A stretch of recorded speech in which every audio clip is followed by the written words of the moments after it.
Hello again, everyone, and welcome to the first lecture for the first week of our course. In this lecture, I'll bring up my screen. We will cover what technical writing is and some of the foundations of defining it. And so let me bring this up as a presentation. What is technical writing? A great question to start our course. So I have some definitions here. I'll minimize myself. For defining technical writing. So this first one comes from Lannon and Gurak's textbook on technical writing. I have a few citations in this presentation. I'll make sure to put the full information in the description below. But Lannon and Gurak define technical writing as the exchange of information that helps people interact with technology or solve complex problems. I like this definition a lot because it kind of gets to the roots of, I think, what we conventionally think of as technical writing, especially this part about people interacting with technology. I think when I hear technical writing, the first things that come to mind for me are the instruction manuals that come with just about every one of our technical devices today, like our cell phones, our laptops, and even the appliances in our homes. And so I think that's really where we start to think about technical writing. But I think there's some words that might be better in here too, like the idea of solving complex problems. How complex does a problem have to be for it to be considered needing some technical writing? So I have a few other definitions that we can think about as well. This one comes from Susan Last's textbook on technical communication. She writes that technical communication is transactional. It entails purposeful transaction between sender and receiver that provides specific information for practical and specific purposes, and is usually geared toward the needs of a specific audience. And I'll get into this last part in our final definition, which is from your textbook. But I really like this word, transactional, in Susan Last's definition. It goes along with the exchange up here. In English 110, you might have learned about research papers and how to write essays that help someone to think the way that you think, or maybe see a set of facts or a set of events in the same pattern that you see them. But technical writing is a little bit different in this idea of exchange and transaction, where you have some specific need or practical need that you think needs to be communicated to an audience. And you more or less need that audience to follow that exchange exactly, whether you're providing them instructions or directions. These are the kinds of things we'll practice with in this course, but I really like those words for that reason. And then these are ones from your textbook. If you read the intro like you're supposed to for this week, you'll see those there in that intro. But Gross and all write that technical communication, or technical writing, as the course is often called, is not writing about a specific technical topic, such as computers, but about any technical topic. The term technical refers to knowledge that is not widespread, that is more the territory of experts and specialists. And so this kind of revises what we're thinking about up here, where we start thinking about technical writing, about that interaction with technology, but your textbook says, hang on, wait a minute. It's not just writing about those topics. It's anything that's technical. In other words, anything that requires specific knowledge. And so we'll get into that a little bit with our examples this week, but you can think about topics that you might be an expert on, where you could understand some of the more technical vocabulary about it that maybe other audiences wouldn't quite understand. And again, we'll dive a little bit deeper into that in our second week as we think about technical, semi-technical, and non-technical audiences. But again, I really love the way this definition builds on that idea of interacting with technology. And so lastly, again, building on this specific needs thing, your textbook says technical communication is the delivery of technical information to readers or listeners or viewers in a manner that is adapted to their needs, level of understanding, and background. And so again, this is something I really appreciate, and I think it's a way that we're revising what we think about as technical writing. So if you remember from the syllabus, the conventional understanding is that technical writing is kind of this coldly efficient, very specific way of writing that is matter of fact. But here we already see the definition starting to be revised in the sense that, hey, it really thinks about the audience. It thinks really clearly about what might this audience need? What is their level of understanding? You can think about levels of literacy or education and what might be their background. These are all crucial parts of communicating with an audience that might move you away from just hyper efficient language and might move you to more inclusive language. So I really appreciate that our text built on that. So there are some good definitions that are a good starting point for both our discussions and your assignments in this first week, but also for the course generally.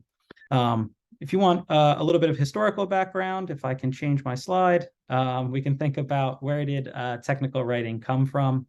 A lot of this comes from Karen Shriver's textbook on technical writing, but I also have some other citations in here. Again, I'll provide them in the description below. But the first way to think about technical writing is actually to think about ancient origins. I've seen a few articles out there nowadays that think about this, but Teresa Kynell asks us to think about it as well, because as it turns out, the first forms of writing that ancient historians have found are things like receipts for transactions. They're ways to keep track of how much livestock somebody has or how much produce, such as wheat and so on, that somebody has. And so those are kind of the earliest parts of technical writing, right? Because, we have a particular audience, a buyer or a seller who needs to know the exact amounts of what they might be purchasing or trading. And so there might be an argument there that hey, writing started with technical writing. But the way we understand it or might see it today, technical writing kind of became what we think about it today around the dawn of the 20th century. This is when engineering schools throughout the United States began to look at the quality of writing that some of their students and alumni were able to do, and said, well, wait a second, they're good at the math, they're good at conceptualizing of ideas, but it doesn't seem like the writing is very good. And so around that time, we started to think, how can we really create technical writing that helps the needs of the students we're training? This was around the time also you saw the proliferation rather of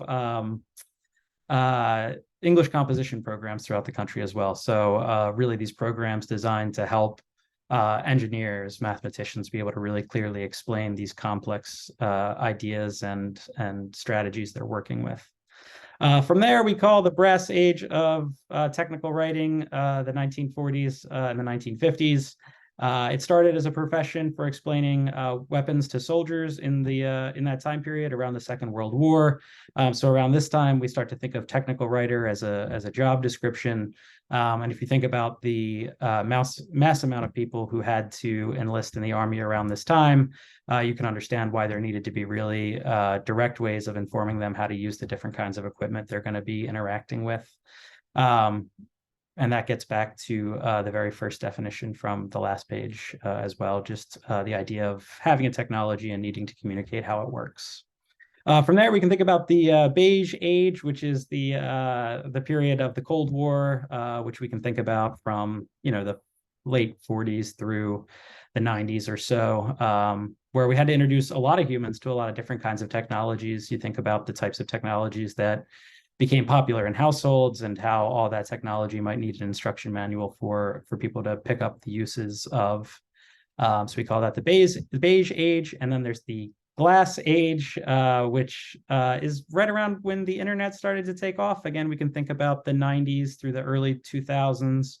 And we started to think about technical writers as no longer only writers, which is where you see that phrase technical communication come into play.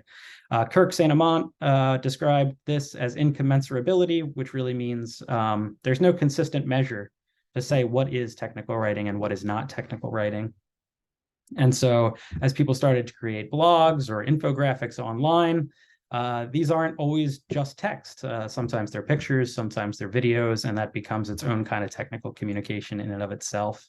And so that leads us to the Golden Age, which is really the historical present. Here, I'm going to try this word again, the proliferation of technical communicators. And so now we really see technical communication every day, whether we're on YouTube to figure out how to do something, whether we're reading Twitter threads that walk us through a particular topic, or even instant customer services like Alexa and Siri and so on.